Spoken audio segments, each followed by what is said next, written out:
I have it here.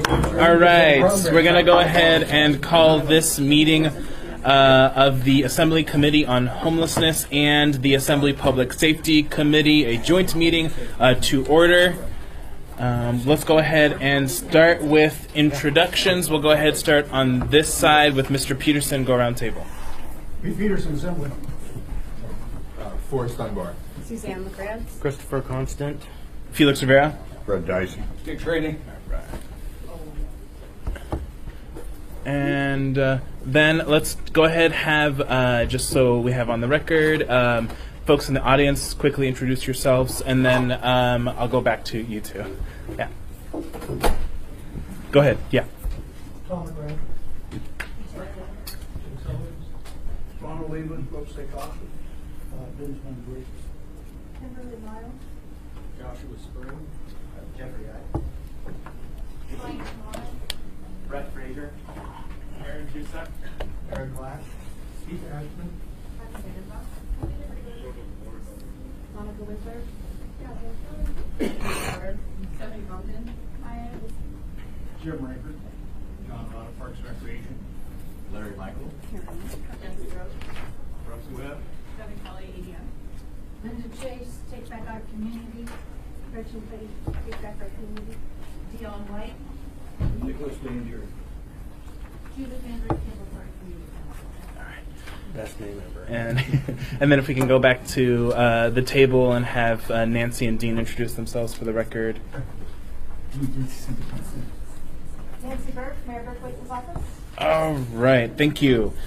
Okay, so we'll go ahead and get started. We have a pretty packed agenda. So we'll start with the mayor's report. Thank you, Mr. Chair. We've provided a couple of updates knowing that the agenda was packed. I've provided you with an update on the work that's going forward through the mobile intervention team and some safety improvements that will be happening coming up around the Brother Francis and Dean's Cafe location. And just to highlight a few of the things, the graph on the top of the chart shows that we continue to have a very nice decline in emergency response calls to Brother Francis Shelter and Dean's Cafe. We know there are a few other things that are coming online in July that will continue this trend, and so I just want to say once again, it's working. The combination of pairing resources to establish some safety on the campus with skills to intervene with people who have behavioral health needs and who need a particular approach that is working, and people are settling into some new practices on the campus. I want to specifically thank the partners at the location. Beans Cafe and Catholic Social Services are fully engaging, and I feel like we are making a lot of progress. Rural Cap will become part of this partnership starting in July with housing a position that will serve as a campus liaison or a coordinator of referral services, focusing on helping people getting the right referral for housing. And so that position will be coming along. It'll be finalized hopefully in July. We're funding that position through Steve Ashman, who's in our Department of Health and Human Services, who is here in the back. Who was here? Oh, here he is. There's Steve. And so Steve and his team are helping us get the financing ready for that project. There will be a fence going into the location. We're hoping to repurpose the fencing that was used at the archives site in Midtown. There may be an issue with how tall the archives fence was. We may not be able to use it in that location. Robin Ward from our Chief Housing Officer and with the Real Estate Division is helping us sort through that. So we'll be very excited to have not only a fence coming in, but then a swing arm gate that can close the campus entirely from the evenings. So that will be, as soon as we can get the contractor online to install the fence in July, that will be coming. Other updates include, we've talked about in this committee some of the housing programs, and we have the Path to Independence. We had a work session on that this past month, and that one is coming online, as well as some rapid rehousing dollars from Providence. So we, over the course of this summer, starting in July, will have 130 housing slots or spaces that will be housing for people in apartments all across the community coming online. So we're looking forward to that movement of the system. That's what we're after. We're trying to balance the options for housing so that we can reduce the emergency services needs. That concludes that one. There's a second one that we will have more time to discuss on the agenda item with our community council partners. And that is some of the work that we're doing to focus cleanup in the camp locations. Here's a write-up on it that will take you deeper into that work. And I think I will leave that one for the discussion later on the agenda. Okay. The last item on my little part, unless you want me to. Oh, sure. All right, we have a question from Mr. Trainee. Nancy, would you take a look at the news coming out of Seattle? Their head tax was a flop. The city council didn't approve it. So the mayor there is moving 100 homeless into City Hall.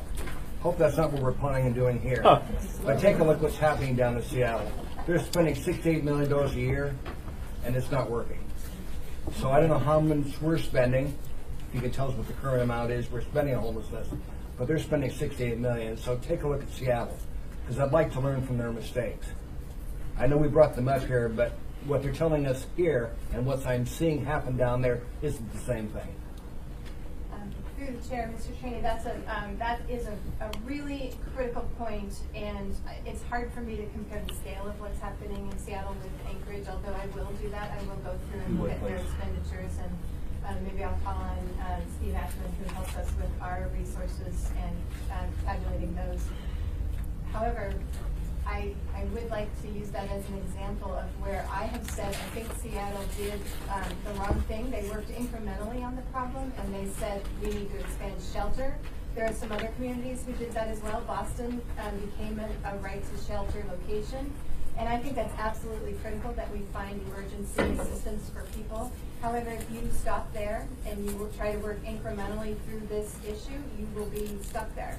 And you will be ever expanding that emergency part of your system if you are not maniacally focused, is what one conference presenter said, on getting the housing out for the people and making sure that people are safe and supported in housing. If you do not keep your eye on that ball, you will be always dealing with the emergency level. Well, thank you, Nancy. If you look at what's happening in Seattle, because this came out of there today, and for the mayor to want to put 100 people in their city hall, it's not going to work here.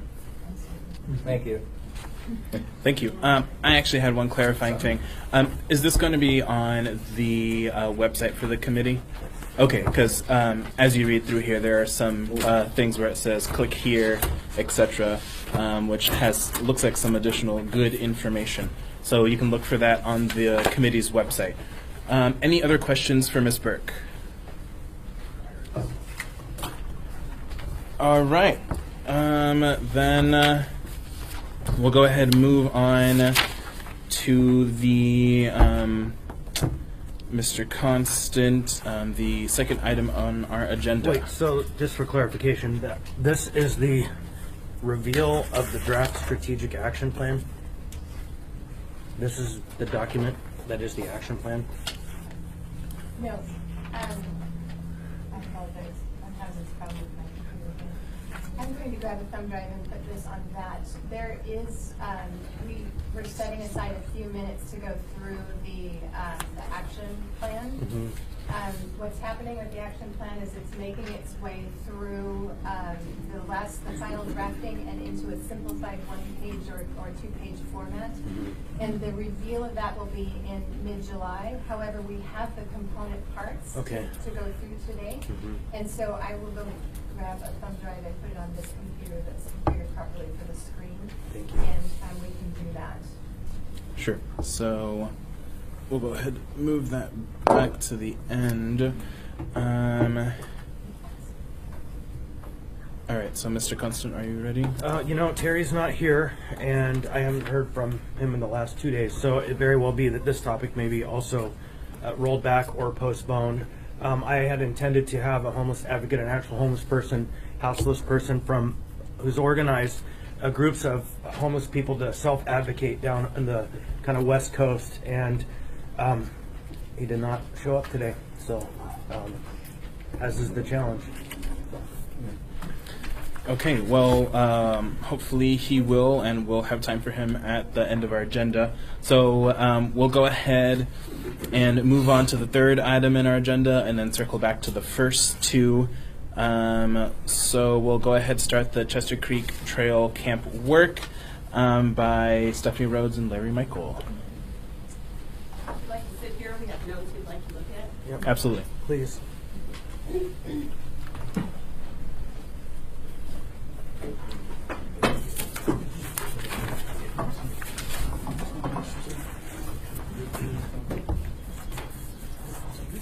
So first of all, I'd like to thank you for giving us the opportunity to speak with you and to put aside this meeting for a substantial discussion about encampments. Really appreciate that. Very responsive. Let me first note that there are people in the audience who could leave work today to show their support for these issues. They've been here regularly. I want to recognize an icon, Lainey Fleischer, who I thought might be here today, but I don't see her. She's here. She is? Oh, hi, Lainey. I want to recognize Lainey because she worked tirelessly to bring into the city the splendid Chester Creek Trail, which is in my neighborhood. And the presentation I make today should be taken in the following spirit. Imagine for a moment how this icon of Alaska, a hiker and a biker, felt when her two daughters made her promise that she would not ride her bike alone on the trail named for her because they believe that it is now unsafe for her to do so. That's the feeling that the community feels when we come here to talk with you about encampments in our parks. My name is Stephanie Rhodes. I am a longtime Anchorage resident in the South Addition, using the Chester Creek Trail daily for the same reasons everybody else does. I'm a retired judge, started a mental health court, and very, very intimately familiar with the demographics and the people who live on the trails. I want to introduce my colleague here, Larry Michael. Larry? I live in a bed and breakfast in South Addition. I own a bed and breakfast in East Downtown. Call me the bed and breakfast guy. Over the last 3 years, I have been a quick study on many things homeless, especially when the Housing First 325 building went in right next to my B&B, after the Downtown Hope Center went in 1 block away. Tourism, homeless, not a great match. However, we have become good neighbors. To keep up with all that I've learned, I created my own spreadsheet on 3 areas: homeless, public safety, and community development. I've talked to many helpful people from this administration. I've worked with the Anchorage Downtown Partnership, talked to several friends from APD, attended the gathering for the Homeless Strategic Action Plan. I've reviewed Engel versus the MOA. I've shared an elevator with the ACLU twice and had an informative 90-minute conversation with attorney Eric Glatt.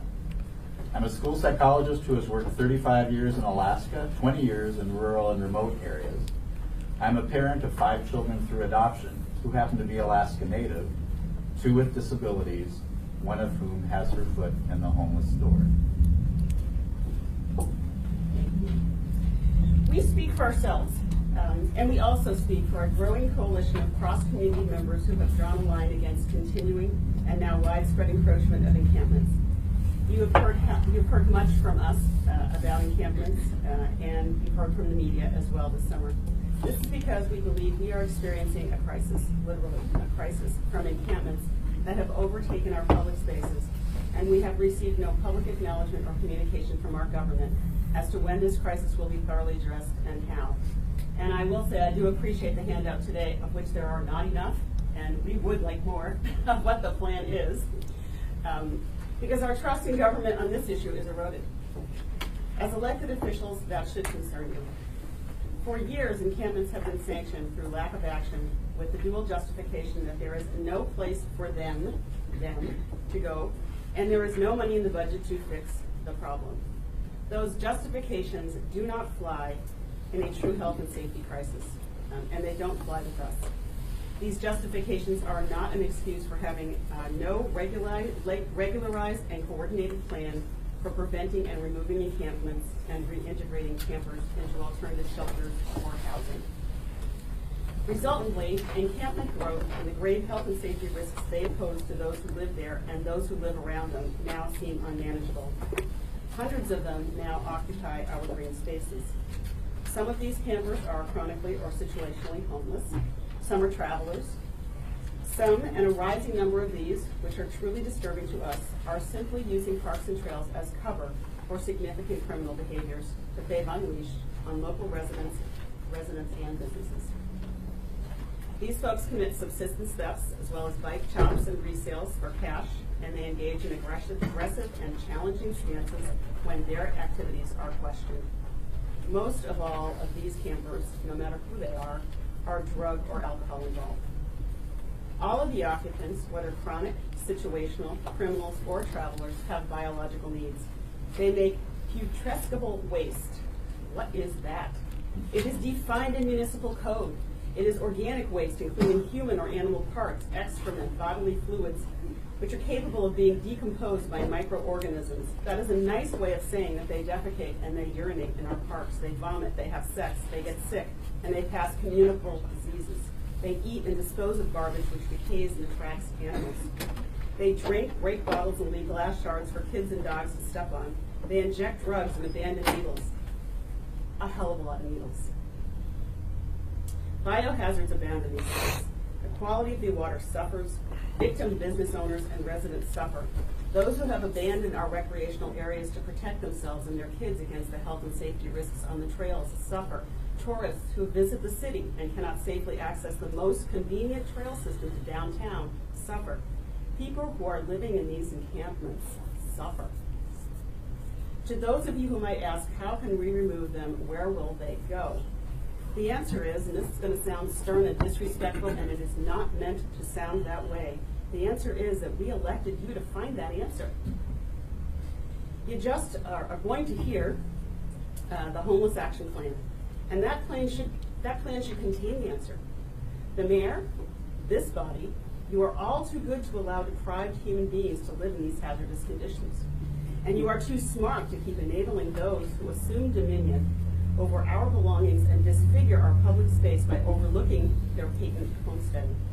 To those of you who ask where will the money come from to fix this, the answer is that the unassessed costs of doing nothing are costing us more than proactively allocating the money now to fix this problem. The losses are stunning. Casualty to our waterways, our businesses, our residents, and lost tourist dollars are significant and untallied. The cost of the current whack-a-mole summer cleanup plan that involves notices, cleanups, and doing it all over and over as tents crawl 50 feet down the way and reassemble is no strategic action plan whatsoever. It throws good money after bad. Not one of you has added these costs up despite the fact that you are spending this money. And you are forcing us to spend this money in losses we have no way to recoup. We speak for ourselves, and we also speak for a coalition of cross-community members, as I said, who have drawn a line against continuing and now widespread encroachment of encampments. We can't wait any longer. We will not remain silent, and we will stand by. We will not stand by as our parks are commandeered from us in greater and greater shares. It appears that you have begun some abatement efforts, and that is great, and we like the plan that was handed out today, though we haven't had a chance to look at it much. A cleanup on 3rd Avenue, though, a couple of weeks ago, that was initially successful, now has 5 tents reestablished in the same location. And we understand that there will be postings along the Chester Creek Trail and a similar abatement of camps there. All of this has been passed along to us through word of mouth. If there is a concrete plan to address encampments this summer, we ask that you transparently communicate that plan to the entire community, not just through handouts at the Assembly Committee meeting. You have a duty to make a plan for this summer. You allocated cleanup funds specifically for this purpose to assure they aren't misspent. The municipality should have a robust plan for notice, outreach, rehoming or sheltering, and abating these camps. And the plan must include return to these locations over and over to assure they are not reestablished. The community should not have to be the watchdogs on this. The municipality should proactively be looking for encampments on its park lands and removing them year-round, rather than relying on the public to complain about camps by painstakingly, and I do mean that, entering GPS coordinates on a website, only to receive a message from some mayoral staff person that says the report was received and no further information about what has been done. We ask that you establish a communication system that shows the community you are responsive. Show encampment reports and locations, when they are noticed, abatements, how long it took to do them. This is 2018. Put it online instead of making us look for clues. It's your job to do this work. It is not the Citizens REIT's job to assume the stewardship and policing of municipal lands. It is your responsibility to hold public lands and keep them safe and clean in our interest and not the other way around. For mid to longer term planning on this issue, we have engaged in several discussions with key planners that seem to indicate an acceptance on their part that the Homeless Action Plan should include an additional priority area on community health and safety that specifically creates a strategic plan and action steps to address encampments in direct relationship and coordination with the Homeless Action Plan. I will give to Nancy today here our recommendations for what should be included in that plank of that plan in a priority area planning for health and safety in our community. As I noticed at the get-go, we speak for ourselves and we also speak for a coalition of cross-community members who have drawn a line. You, though, can take effective action. You need to have the will to do the things that we have suggested. We have not come just to complain. We have presented a plan for effective action. I am handing this to you again, and this is something that was handed to each assembly member, I believe, or to the assembly at the last assembly meeting. It is literally a 12-point plan. It is reasonable, it is doable. We will hold you accountable for reading it, reviewing it, thinking about it, and taking meaningful action. With respect to our growing coalitions, there is not one in our number that lacks compassion for people who are homeless. There's not one in our number that does not want to see them housed, permanently housed, not in expanded shelters. But there is not one in our number that will further acquiesce to having our public lands appropriated away from us. These two values are both correct and righteous. As our elected government, it is your duty to assure that each of these values is vindicated through swift and meaningful action. Thank you. And I'm now going to ask Larry to continue.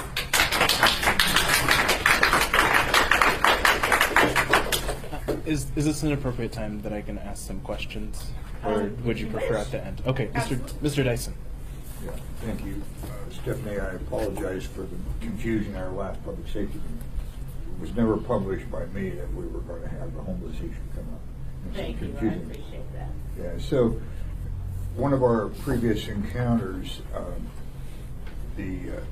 I suggested that because the Valley of the Moon Park is not only posted, but it has curfews, but has small children there, that's a place we could enforce trespass and have people removed immediately and so on. I just spent a delightful time with my pals over at the ACLU, Eric and Casey.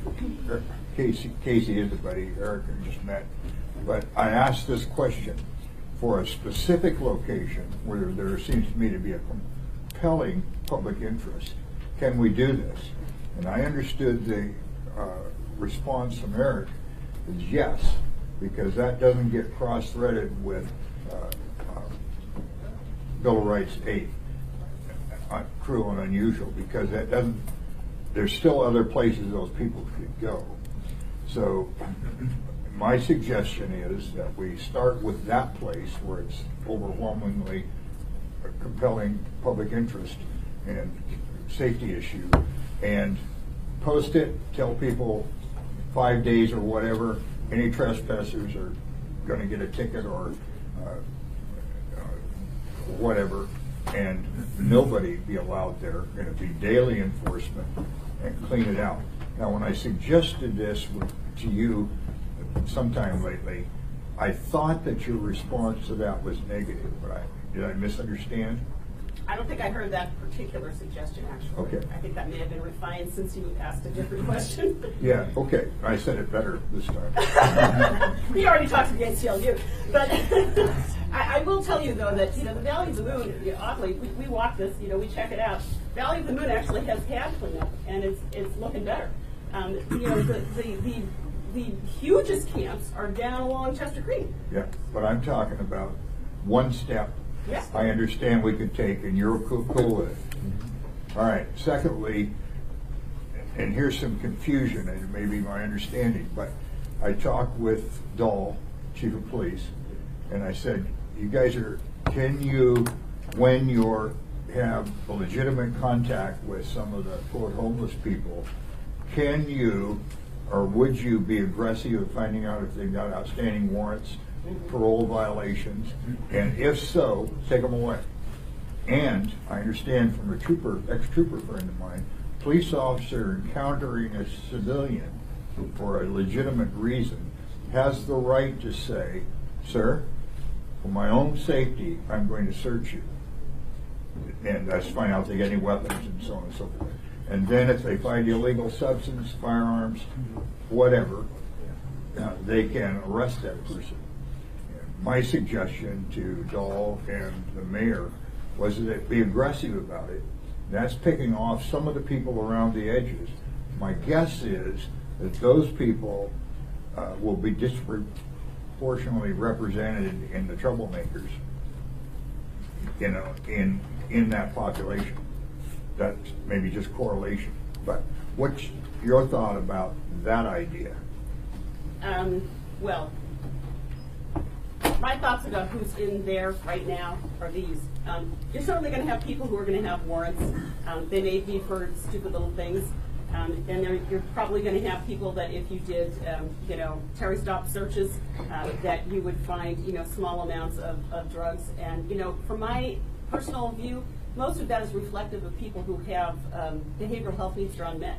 And so really what you're doing is sweeping them up for that reason, and then they're just going to go in jail, they're going to cycle around in there, and then they're going to come right back out, and they're going to figure out where to go from there. You're not really moving them into reintegration, and that's a problem. The real problem down there are the criminals who are not being investigated, and they're not being investigated. The bike chops and all of that stuff, they're not being investigated because police, it's disproportionate to their resource, and they have not been directed otherwise, because to investigate bike chops, you have to spend a lot of time figuring out where those bikes came from, and all of that kind of stuff. And then all you're going to get is, sort of a de minimis, either misdemeanor or low-level felony crime, which, isn't really going to help you much. So that's the problem. And I think that criminalizing the homeless probably is not the move. The move is you want to take your homeless action plan and you want to do your encampment abatements with much more of the MIT team. All right. So you're giving a better answer than I wanted. But Okay. but, Sorry about that. yeah, but things are happening that will, in the longer term here, provide lots more access to treatment. And We hope hopefully the cops picking a guy up with outstanding warrants or controlled substance and getting him lined up to treatment. And that, as you and I know, but if it's court-ordered treatment, it's significantly more likely to happen. I appreciate that there's a kind of a clearinghouse there to get people knowledgeable of what's available. Last thing, I think it was Eric told me this morning, that state regulations say that when they release a prisoner, that he has a right to be returned to a place of arrest, transportation. And I understand that that isn't hardly working, and the Department of Corrections is not aggressive about letting the releasees know that they have that right to go home or to wherever they're arrested. They, as I understand it through Eric, is that that is available to all people being released, and if they want it, they got to fill out a form. Well, that's only if they're arrested from another location. That's right. Like if they are here and they No, come from it's Dillingham. place they of also- I said it carefully. Yeah, The yeah. place where they of the offense. I have not understood that DOC is not honoring those or discouraging them, as a matter of fact. I don't think that DOC, they're pretty good about trying to get people back. I got it, but as I understood it, that they're not aggressively letting people know that when a person turns in the form, they're good about doing it. But anyways, you think it's a good idea if people want to go home? I think people should be returned to where they were arrested, whether they want to go there or not. That's where they were arrested. That's the answer I wanted. Thank Return you. to the street. Right. Here. Thank you. All right. Thank you, Mr. Dyson. I have one more question from Mr. Constant, and then we'll move on. Thanks. Yeah, you definitely hit on something there, that they have a right to stay where they want to stay, and it's a lot of them are opting to stay in town. That's true. And that's a bit of a mess. So just what's not on the agenda, which I was told that it was on the agenda, is a discussion of an ordinance that's up for vote at the next meeting, and that's discussion of the zone-based abatement. But one amendment that I was handed from Mr. Weddleton was an amendment discussing doing what Mr. Dyson was just talking about, which is creating some areas that are kind of high priority. I think the language they're calling it protected land uses around schools and around recreation centers, around playgrounds, and within a certain distance of the paved trail system that we have. And so that's a discussion we'll have in just a bit, I believe, though it's not currently on the agenda. Mr. Chair. Yes. I apologize, the agenda is a little vague, and my thought is there's two components of what's happening here. The first is the community is asking us to include another pillar, if you will, in our homeless plan, and we can address that as we go through that piece. And then we can have the camp abatement process. I think both components are being raised by the community. So if you want to have that discussion first, then when we return to the plan, I can pick up the other thread. Absolutely. Thank you, Ms. Burke. Thank you, Mr. Constant. Mr. Trainee. Nancy, you mentioned something earlier, and if you, later in the meeting, you get back to it. You talked about the fence coming down on the Records property. Are you guys turning that into a big homeless camp, or what's going to be done to make sure homeless don't move into there now that the fence is down? I believe, and Robin Ward would be the best person to address this question, but I believe the fence is coming down because the opposite was happening. It created an environment where there was a fenced off location where there were a number of camps in that area. And the fence coming down, and I understand it's being targeted for development for housing. Okay, again, what's the plan to make sure homeless camp doesn't spring up there? Because that's right in Midtown. And I'm already getting calls from constituents concerned, what are you guys going to do? The homeless move into Midtown? They're concerned. I just want to know from the administration what your plan is to make sure that doesn't become Camp City for Anchorage. Our You get to plan me is later on, to make Nancy. sure that there are camps that are not in any part of Anchorage, so it would be included in today's conversation equally, I would And say. we'll get to it when we get there. Thank you. All right. Thank you, Mr. Trainee. All right. Go ahead, Mr. Michael. Okay. Yes, I too speak to you as a citizen of Anchorage, an organizer of the East Downtown Action Group, participant in the 3rd Avenue Radicals, a member of our new coalition to protect public spaces. As Jack Broderick, former mayor, said at one of our coalition meetings, this is democracy in action. Why all these grassroots organizations? I echo Stephanie, we are in a crisis. All heads nodded at our coalition meeting on Monday. ADN's editorial headline, Homelessness in Anchorage is approaching a crisis point. As my friend and fellow citizen has testified, encampments have overtaken our public spaces. Hundreds of encampments now occupy our green spaces. At the recent very successful brush clearing event along Chester Creek by Take Back Our Community, a young mother running with her baby stroller said, I run this trail and I witnessed 2 people shooting up. I don't feel safe. This is unacceptable. I am thankful that coordination is happening among departments to more effectively abate illegal campsites. It most definitely takes a coordinated effort. Fine-tune that effort with your Health and Social Services new director. Fine-tune that coordination to prevent camps from reestablishing. I walked the old ANMC site last night, and indeed, there are 5 to 6 camps present.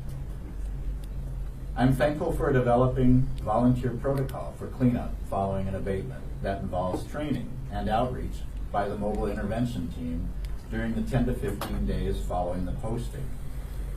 This would seem to be the critical time to match individual needs to services, and it may be the time that criminals are found out. But The more important thing is that for those who really have the need, it's that time that the mobile intervention team can identify those individuals, their needs, and match the services. So allocating more time from 4 to 7 days for the mobile intervention team would help answer the question, but where do they go?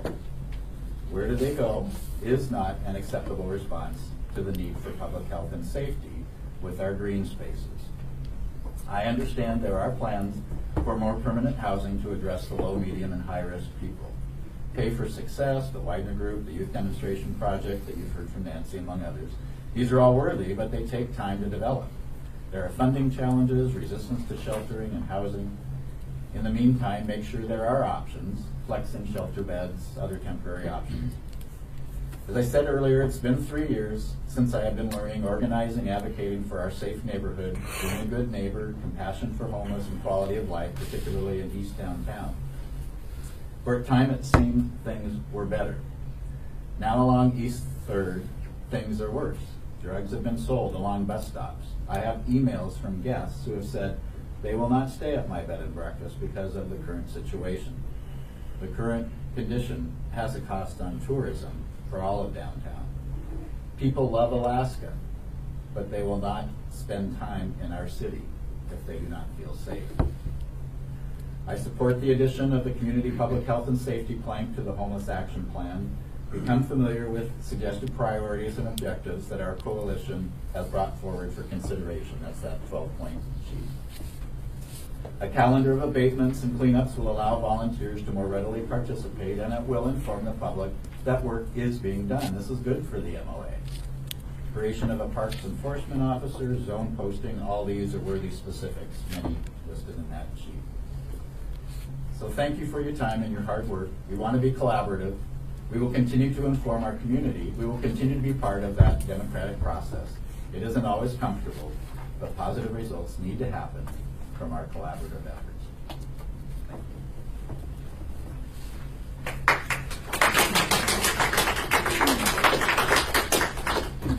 Thank you. So, Mr. Constant. Just a moment of editorial. You know, I've spent a lot of time with these individuals, and some of you might look at Miss Rhodes and think of, well, she's got a huge background and so she's a professional here speaking, or even Larry because he has a bed and breakfast. But the fact is that there were over 15 people at a meeting on Monday night. These are all residents, neighbors, people who are directly impacted by this and who are not paid advocates, who are not here paid to be here by the city or by their nonprofit or here to find a way to raise money through litigation or any other system.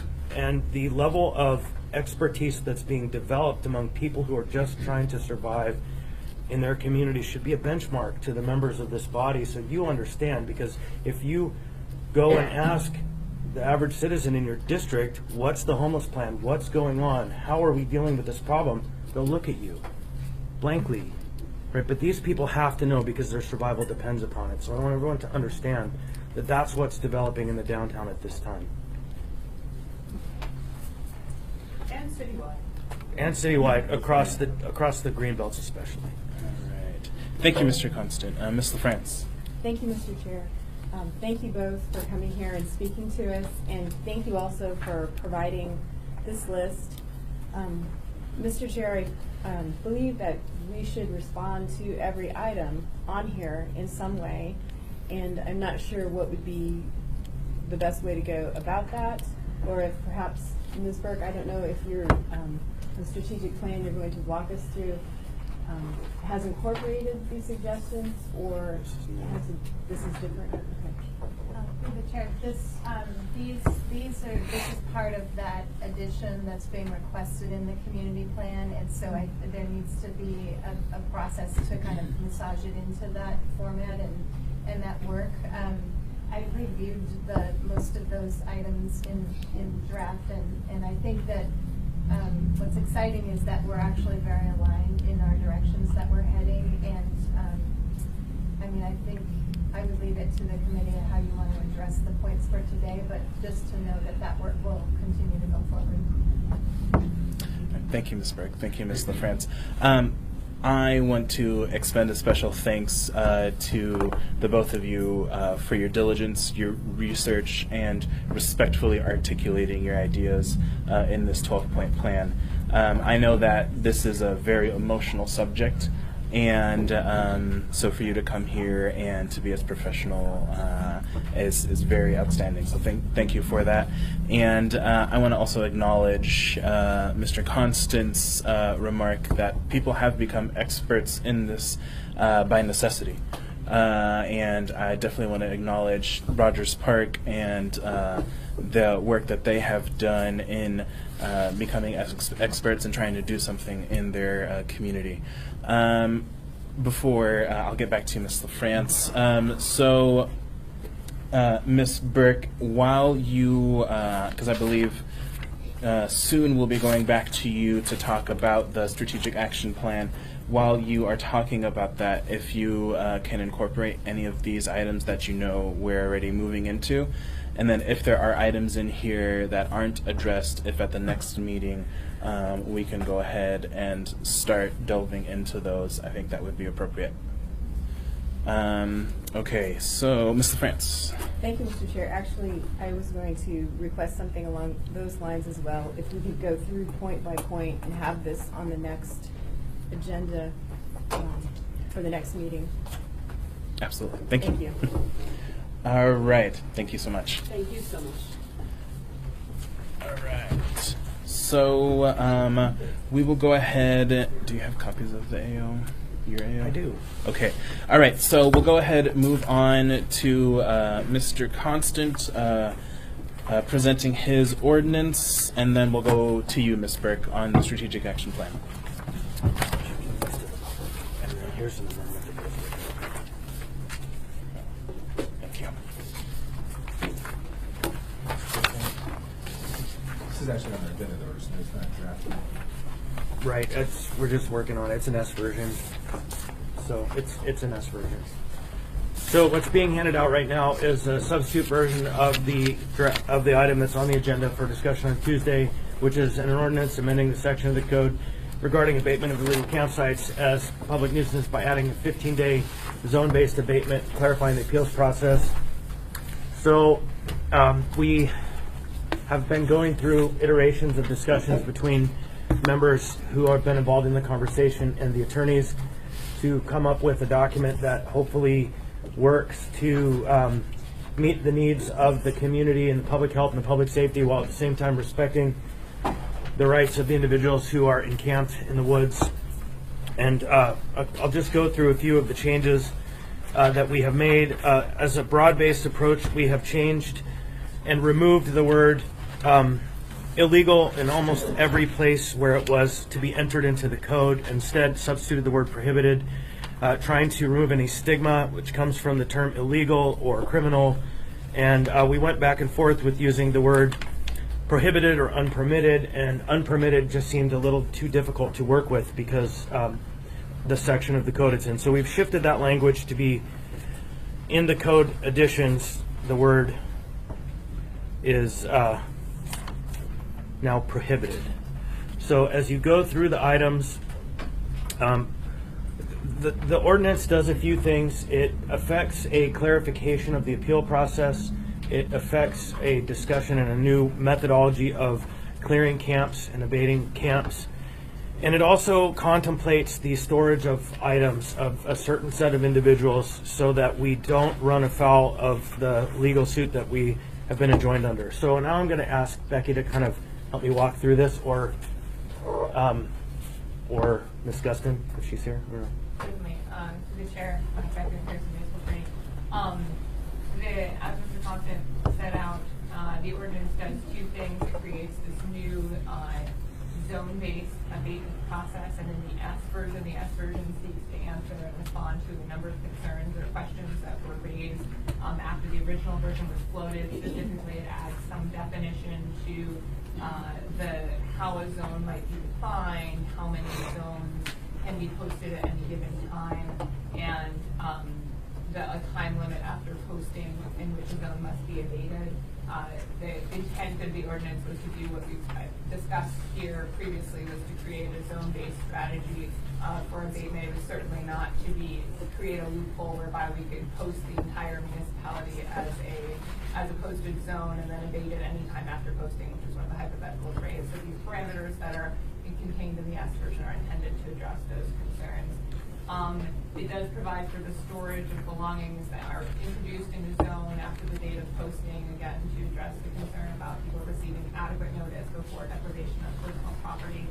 And then it clarifies the appeals process. The current code states that anyone who provides written notice that property is theirs receives an additional 10 days to abate the property. And my understanding, talking to Mr. Gates about the history of the ordinance, was that the intent of that language was really to give additional time to people who are planning to file an appeal with the Superior Court before their property was abated. And the language as drafted was essentially both overbroad and insufficient, and that it didn't give enough time for the appeal process to run. It also gave the right to remain in place for 10 additional days to anyone, not just folks who were intending to file an appeal. This language just clarifies the intent of that additional time and makes a little more clear how that process works and that it is tied to the appeal to the Superior Court.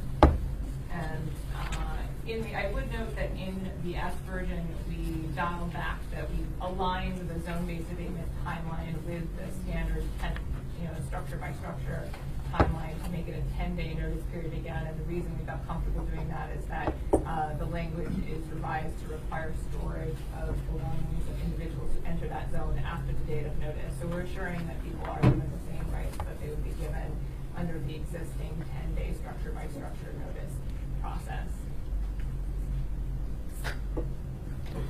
So, as you notice by the commentary and the kind of testimony of my neighbors and this ongoing conversation, this committee's been meeting for 5 years?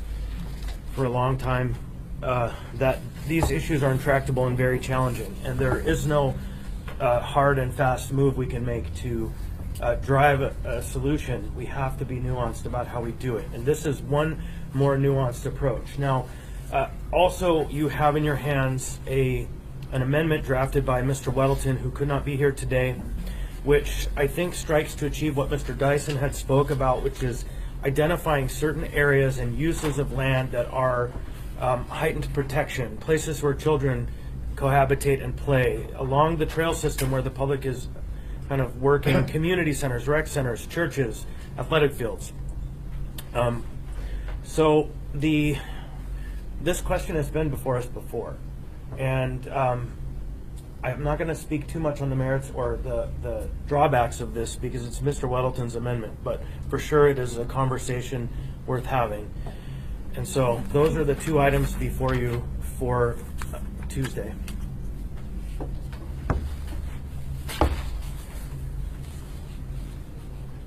Chairman. Mr. Trainee. Chris, how big of zones are we talking about? So in the S version, there is a definition that was crafted. Yeah, it's the version that was handed out to you. Zones shall be, it's on page 4, lines 37 through 49. Zones shall be, item D, contiguous, identifiable areas with boundaries that are recognizable landmarks, clear transition areas between developed and undeveloped lands, or physical features of development such as roads, rights-of-way cleared of trees, paved trails, utility lines, private property yards or fences, or named structures. At any one time, the muni shall post no more than 10 zones to be abated. That number 10, it's interesting. We really imagine 3 areas only for abatement, but the fact is you have a 10-day window, right? And so if you clear 3 areas that might take 2 or 3 days to get cleared, you have 10 days taken up. We'd like to reserve the right to additionally post the next section of areas that can be cleared in that time, so when the 10-day clock is over, we are able to start on the new area without losing time, without having to wait 10 days in between. And so the intent of having 10 is not that we're going to be having 10 sites in abatement in any given time, like under active clearing, but the idea is that there will be up to no more than 10 places that are noticed that clearing will happen. We also added that there is a a time by which essentially the posting expires. So if the muni has failed in its duty to get to that place within a certain time frame after the posting, it becomes clear that a reposting is required, because it's a bad practice to say we're going to abate and then not abate, and then on another site say you're going to abate, and those people have come to expect you're not going to abate and you do. And so we want to put a requirement on the city to have some follow through within a certain time, and I believe it was 5 business days. I have to look at what made it through the final hopper. It's 10 days. Is it 10 days? Okay. We had several discussions about what the proper timeline would be. But the idea is to apply some accountability to the administration, the municipality, so that we aren't just leaving people out there to wonder if we actually mean what we're saying. So, Yes, Ms. Swinton-Pearson. Thank you, Mr. Chair. In further response to Mr. Trainey's question, the reason that the language about the zone definition is drafted the way that it is, we're trying to, again, the intent is to enable zone-based posting of things like the large camps that we're aware of on certain chunks of the Chester Creek Trail. And so it's, and so we wanted to make clear that it was not an indefinite zone, and that the parameter should be something that's relatively easily identifiable, so a person knows that we're between the trail and the, and the private property line for, whatever's adjacent, that it's a very clear, between C Street and E Street or wherever, we have a very clear parameter, but that also to not make it so specific such that the team that has to go out and do the posting is stuck trying to calculate whether or not it's an acre or an acre and a half or 300 square feet or something that specific when they're doing the posting. That acknowledging that may be somewhat untenable. Okay. Thank you, Mr. Trainey. Thank you, Ms. Swinton-Pearson. Mr. Dunbar. Thank you, Mr. Chairman. So 2 follow-ups on that. First is, and I know you don't want to give a hard and fast rule, but what do you see as sort of the outer edge of how large these zones could be? So I'm reading your definition here: recognizable, contiguous, undeveloped, that kind of thing. So could Kincaid Park be a zone? It's recognizable, it's contiguous, it's got identifiable, recognized landmarks. I think under the definition, I think it would be a bit of a stretch because it's not. There's sort of you'd have to cite all landmarks. So if you look on a map at where Kincaid Park goes, there's pieces of Kincaid Park that are actually managed by AWU that include a water tower. So it wouldn't actually be saying all dedicated parkland in Kincaid Park. I don't think quite meets this definition. I think we'd have to say between Raspberry Road and the water tower and AWU and et cetera. I also think we have some pragmatic limitations here that will drive how this is really applied. And certainly the limit on you have to show up in a debate within 10 days afterwards, and the resources we have will by necessity make clear that these are manageable zones. Follow up to that. Sure. So perhaps I missed this step here though. So when you post a zone, are you saying that the posting itself will describe the landmarks? So we are going to abate, and it's going to be written out so people know where that zone is? Or will we internally know it, but the people who are being abated will not know it? The language as drafted states that it will describe in detail the zone to be abated. The posting. And the posting. and the signs will be within visual of each other, right? So they have to be posted around an area where from one sign you see the next, you see the next.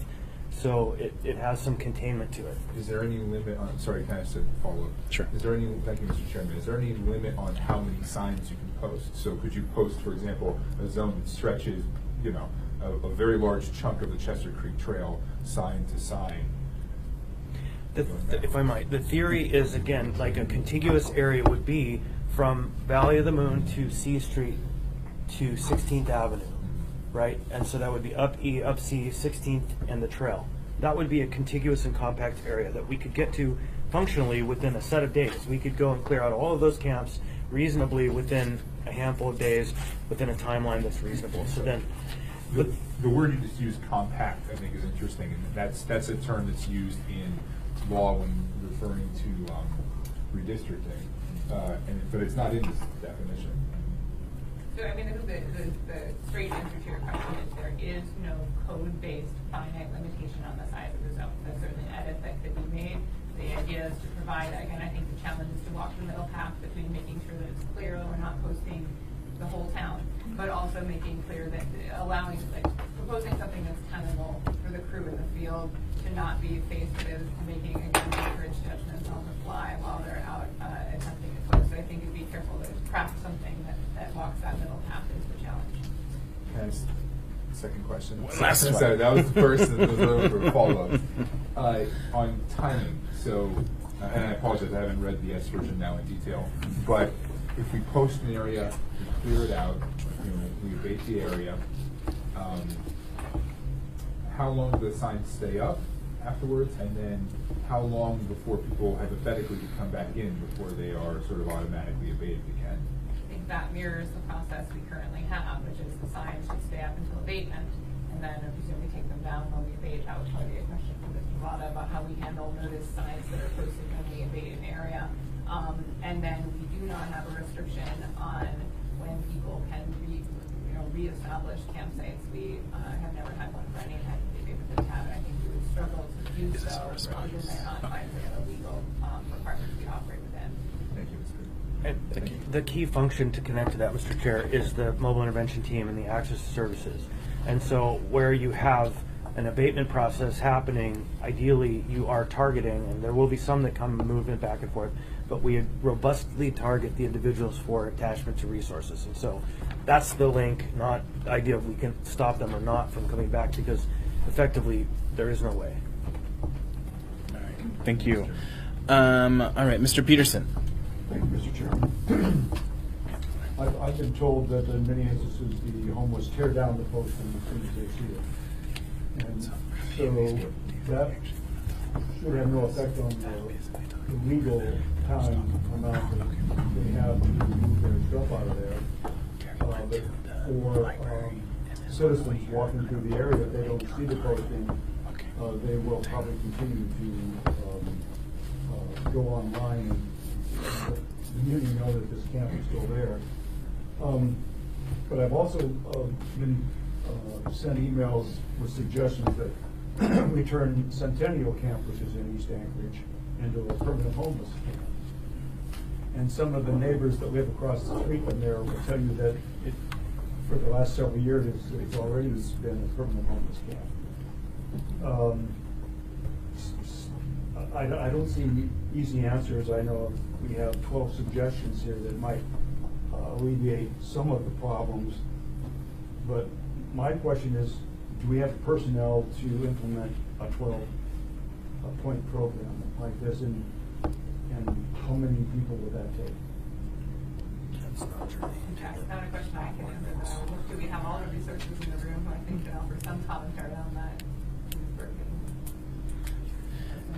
Ms. Berg, is that maybe something that you can address during your presentation? Okay, thank you. Thank you, Mr. Peterson. Yeah, we'll get that addressed. Mr. Trini, on the ordinance. On the ordinance, ma'am, how do you envision notice being given? You're looking at the site, you're going to do that, but you're also going to do public notice to community councils, or what? We envision notice being given in the same manner that it's given currently through posting, and we have to come up with a new notice form. There is a standard notice that's printed right now that meets the legal requirements of the code, so we have to come up with a zone-based abatement notice sheet, a poster that addresses the new requirements, and I envision that being posted conspicuously in a perimeter around the zone to be abated, and potentially also adjacent to any structures that are existing within the area at the time of posting as well. Just a suggestion, you might want to consider saying notice to community councils effective, because community councils want to see this happen. Okay. It would just be good to have a notice. Administration has sent a notice to the community council president. Well, then the community council meeting can tell them, hey, this area is being abated. Because right now the public doesn't think anything's being abated anywhere, because they see the camps there day after day. Understood. I think that's a point of coordination we might talk about in terms of the process, whether it's something that needs to be in code or if it's something that goes through the process of how information is shared on a broader basis about this new. There are two components to zone-based abatement. There's this ordinance, which creates a legal tool, and then there's simply a strategy shift, which I imagine Ms. Kirk is going to speak about a little bit, or potentially, or maybe we could, or could, about in terms of how our coordinated mechanisms are going to be approaching camp abatement this summer. Thank you, Mr. Chairman. Thank you, Mr. Trini. Mr. Dyson, on the ordinance. Thank you. President Eisenhower said famously, never let your pursuit of the perfect keep you from doing the good. And getting housing, getting all the treatment in place, those are long-term things that are going to take months and years. I like this and so on, but it's going to take at least weeks to get it in place and probably months to get a lot of progress on it. My respectful suggestion is that we proceed with doing what I suggested with the Valley of the Moon thing, and I believe that we have all the authority in statute now to do that, and I believe that because there are other places, this does not get into Eighth Amendment issues, and if we take one instead of 24, I think there's less likely to challenge it. And we could literally begin on this with notification 3 days from now, this place is going to be cleared, you know, everything and cleaned up, and we'll stay that. We could be having a significant process in 2 or 3 progress in 2 or 3 weeks. And that, and it would give us a laboratory, a test event, or to learn how to do the larger thing, which I think I completely agree with. Thank you, Mr. Dyson. Ms. LaFrance. Thank you, Mr. Chair. I have 2 questions, one on the ordinance and one on the amendment. Though I would like to say I would like the administration to at some point respond to Mr. Dyson's suggestion with proceeding this way and what any roadblocks might be. A question on the ordinance. On page 5 under forcible entry and detainer, notice to quit, what function does that paragraph serve? And then my question on the amendment that Mr. Weddleton is putting forward, is my understanding correct that we already do have 72 hours notice that we can proceed with if we store the belongings? And what this amendment would do is remove that requirement to store the belongings. Okay. Yes, certainly. To your first question, the forcible entry and detainer section simply provides that we can also follow standard eviction process in order to remove people from parkland. I've given some thought to that about what that looks like. It's a more complicated process, I believe a more time-consuming process, both for the person being asked to leave the park and for the municipality in taking that action.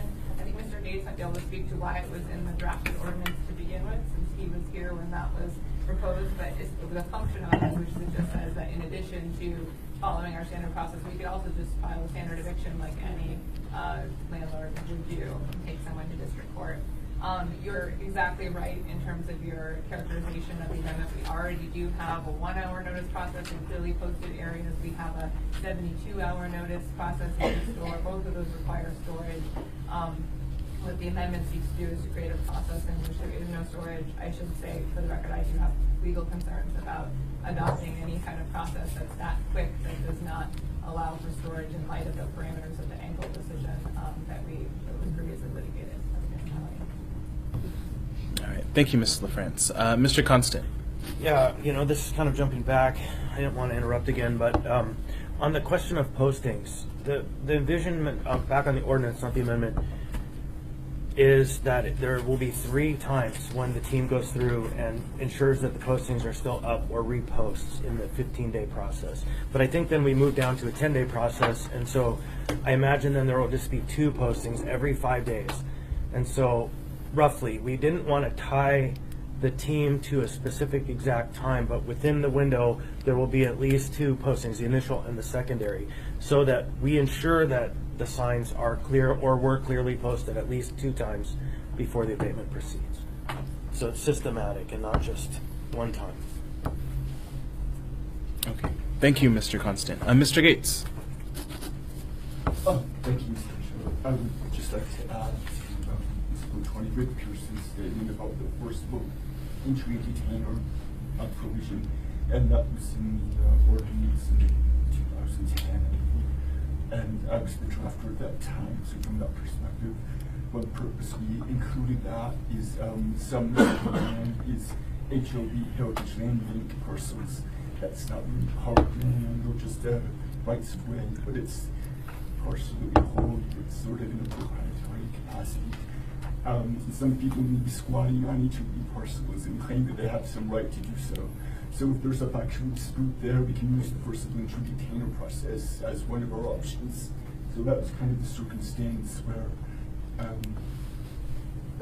that was mentioned, that sort of justified including that option for some options that we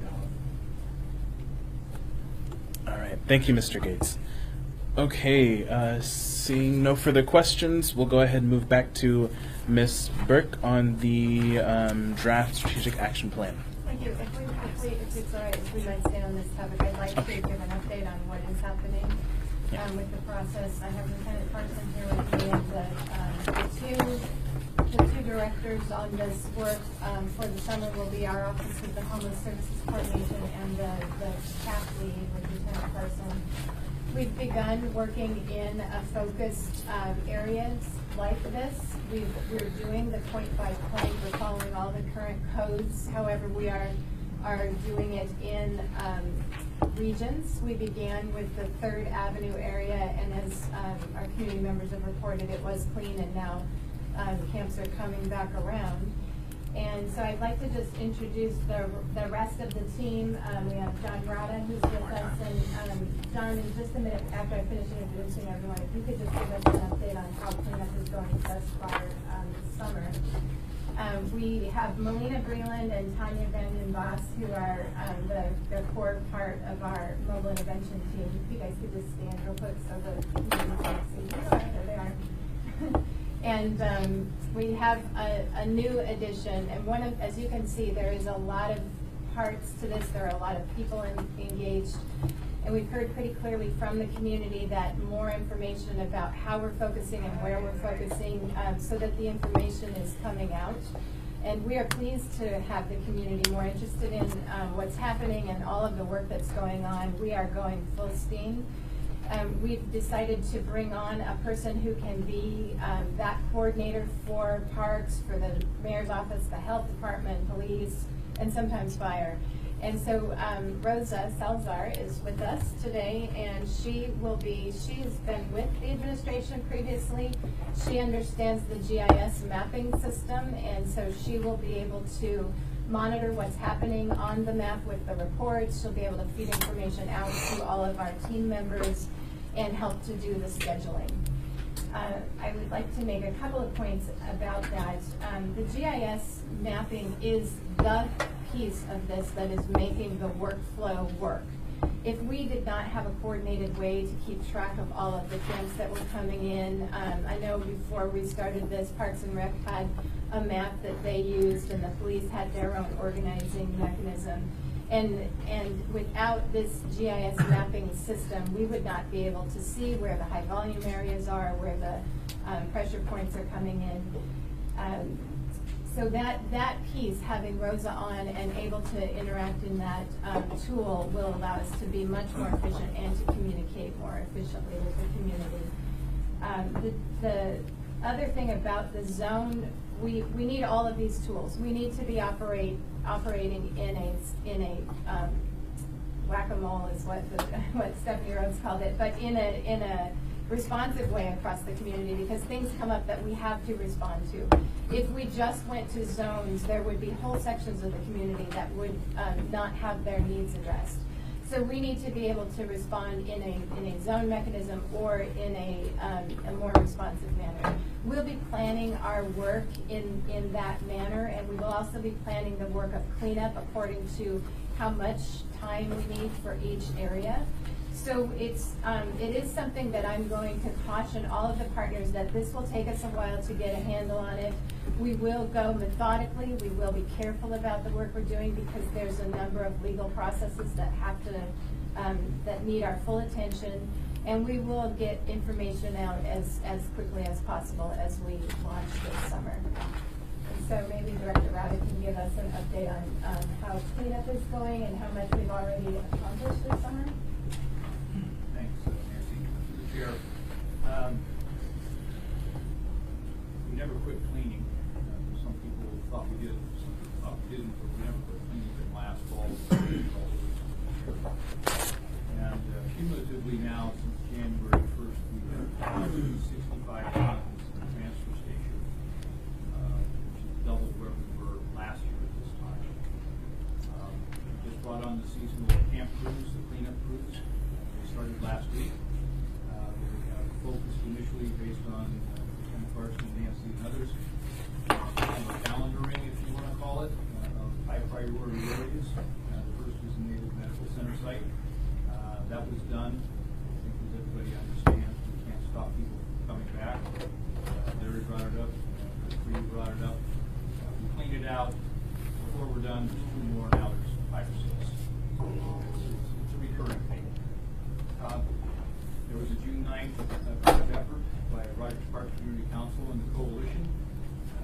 We have people who brought on 7-day-a-week coverage for what we're doing. We have a weekend supervisor who's also an arborist. Eliminating some of the questions people talking about what you can cut, what you shouldn't cut, things like that, so we're addressing those. We've since modified our approach, where before we had a seasonal workforce came in, block at 10, we're in the process of hiring the last 5. We're actually going to cover that out now, so we will have 6-day-a-week coverage, which will support community work service efforts versus just do our cleanup with community work service and then just rely on community work service, which you never know how many you're going to get. Today there's 1. So, starting next Monday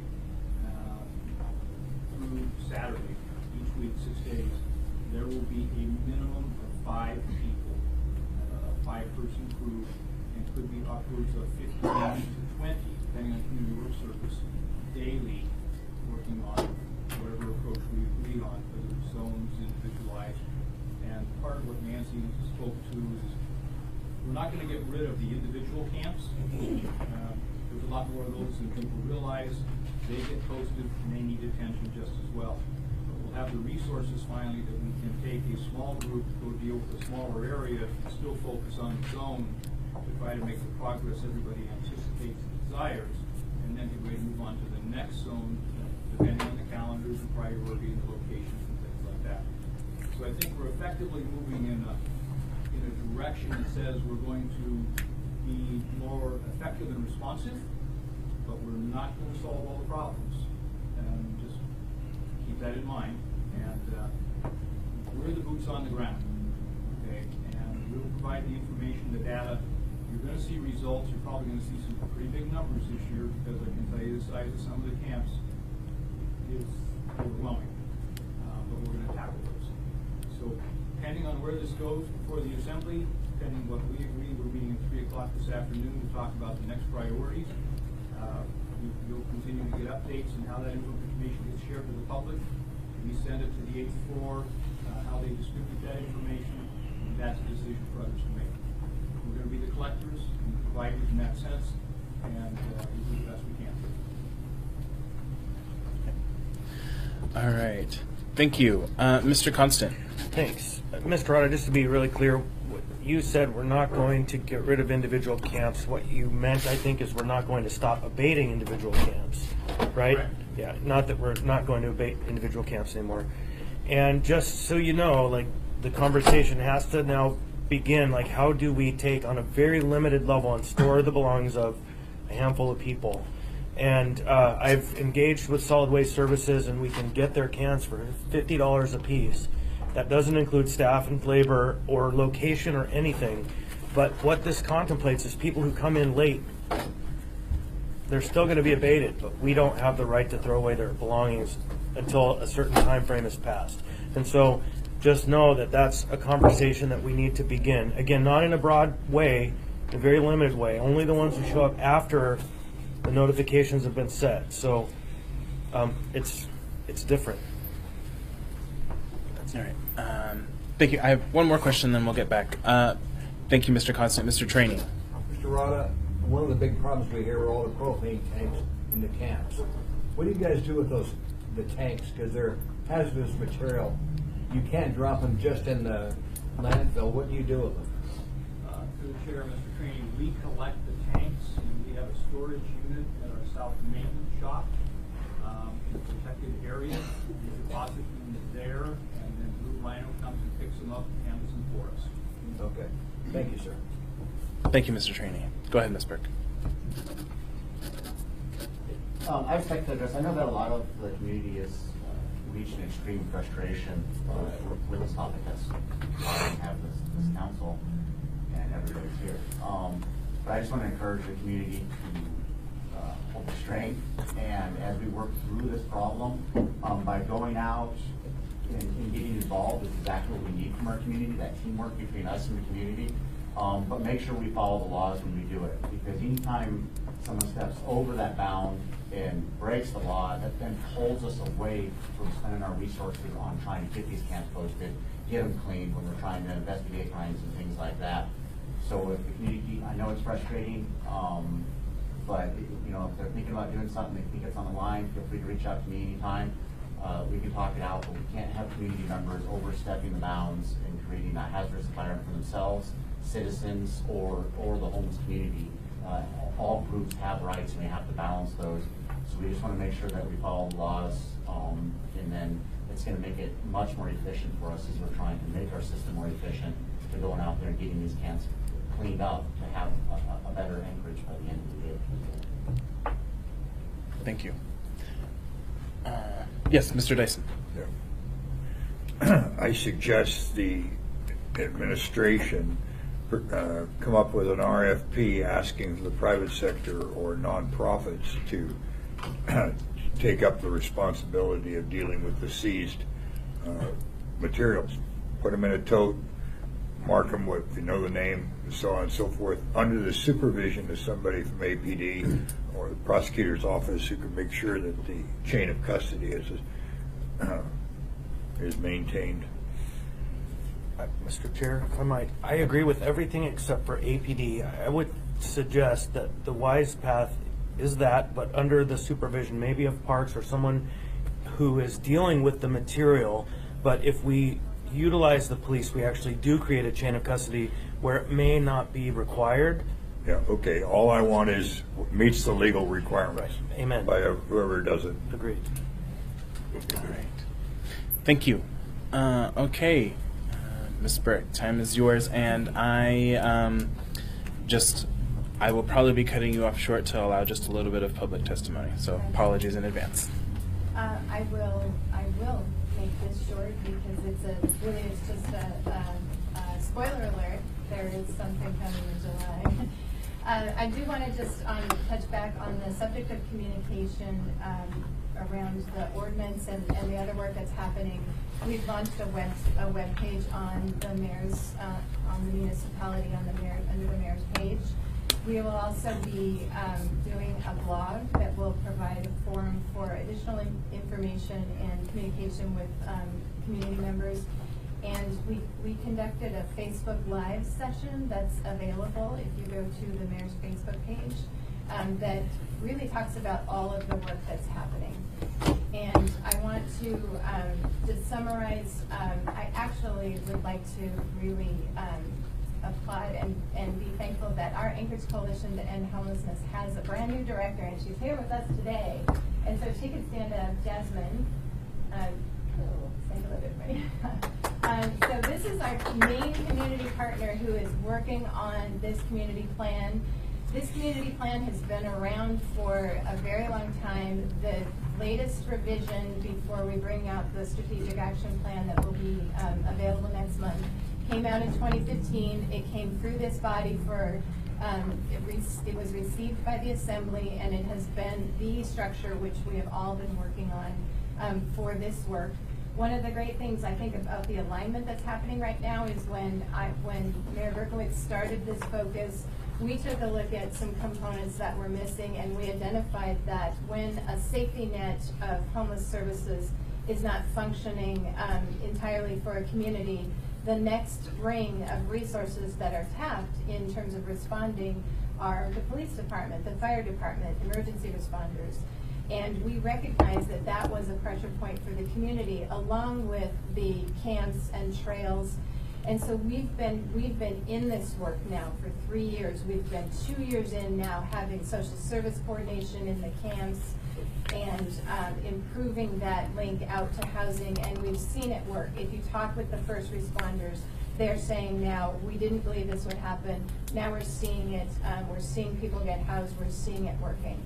And so I'm thankful that this work that we're doing is broadening now to include more voices from the community. This is not everyone's sector, so there are people coming up to speed. Even people who are in parallel sectors who work in the mental health arena are not aware of what's happening in the homeless services sector. And so a broadening of this work to incorporate all of the partners who will be with us when we release this strategic action plan next month is critical. I would also just say that the state is a key member in this right now, because the resources that fuel the homeless services safety net come primarily from the state. We've talked about the fact that 3% of the budget of our shelter, our emergency shelter resources, come from municipal funds. And those funds come through federal pass-through dollars. So the municipality is not investing in this area yet. We haven't figured out the right places to invest. The state is retracting the investments that have traditionally held up this sector. Behavioral health grants are flat. They've been flat for more than 10 years. We've talked about those system pressures, and it's very hard to make these bigger policy discussions clear for community members that this is what happens when the state says we're just going to cut the budget. This is what happens when they say we're not going to fund behavioral health at the level that we need it. This is what happens when we don't keep up with the infrastructure of housing that a community needs. We're the only community that I'm aware of that's been able actually to hold it steady. If you look at this trend line, our numbers are actually not increasing.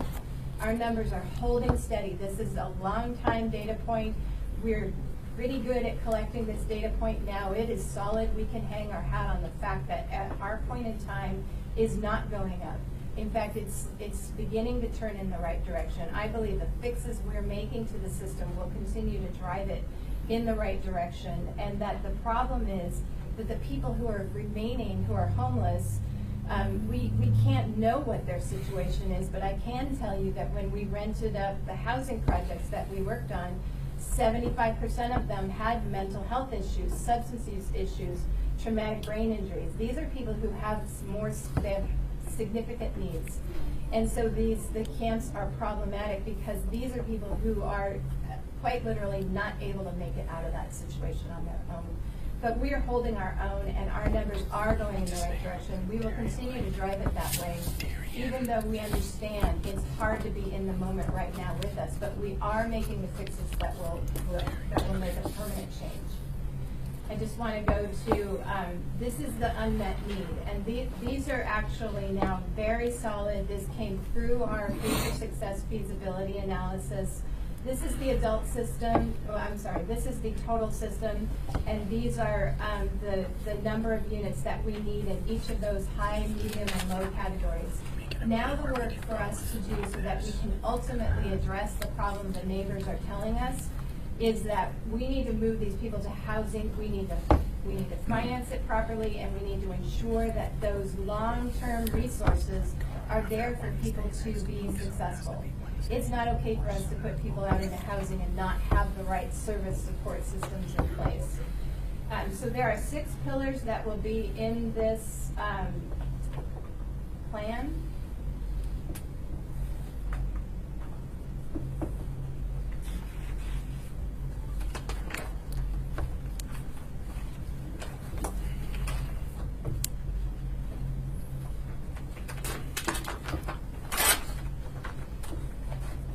Available right now. My computer says it's not safe to go any further than this. I'm going to stay here. This is our vision. The 6 pillars have to do with addressing housing that needs to come online, addressing the support services. I'm not going to do a good job citing them from memory. And the work to ensure that, oh, thank you. There we go. Housing and supports, community engagement and partnerships, prevention and diversion from homelessness, system infrastructure, including monitoring of data so that we know we're doing a good job, we're not just hoping things will work out okay, funding and operations, and leadership.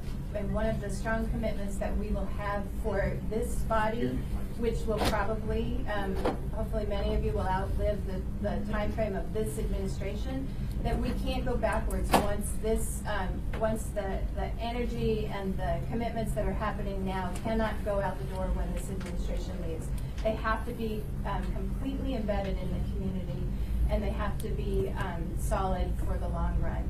I will just close by saying there are federal investments in what we're doing in Anchorage. There are eyes on our plans that are going to solve homelessness. We have 2 federal demonstration grants. We have the Youth Demonstration Project and the Adult Demonstration Project, which is our Pay for Success. I have not seen another community who's been able to attract that kind of investment by the federal government because our system is in place. We've spent 3 years putting a system in place that can now fuel the work that needs to happen. I will just close by saying that I really appreciate the struggle. I really do appreciate the conversation with the community members. And I want to also provide a challenge back to the community members who are with us right now and who I hope will be with us as we go out to implement the solutions, that the commitment to not have people in the woods needs to be the commitment to have people in housing. And this is such a challenge. When a housing project comes up, I can tell you the experience we've had with the pushback from neighbors. I have heard it from all members, this body, the community, that, well, we really don't want those housing units in our neighborhood, and we certainly don't want them in certain configurations. We want people to have choice of where they want to live in this community. We want enough options for them to have housing, and we need those voices that are strong about the impacts that are happening now to be with us in saying we need housing all across this community for people, and we need it today. And so that's where I will be turning back to my partners to ask them to stand alongside us as we go forward in implementing this plan. Thank you. All right. Thank you, Ms. Burke. So we are at the end of our meeting.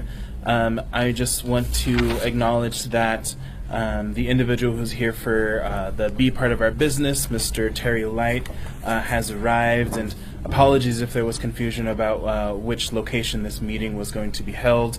I recognize that you're only in Alaska for a limited amount of time, so I will be working with Ms. Burke and the clerk's office to schedule a meeting in the very near future before you leave so that we can hear from you, and then hopefully that will give us an opportunity to also address sooner than the meeting next month these 12 points.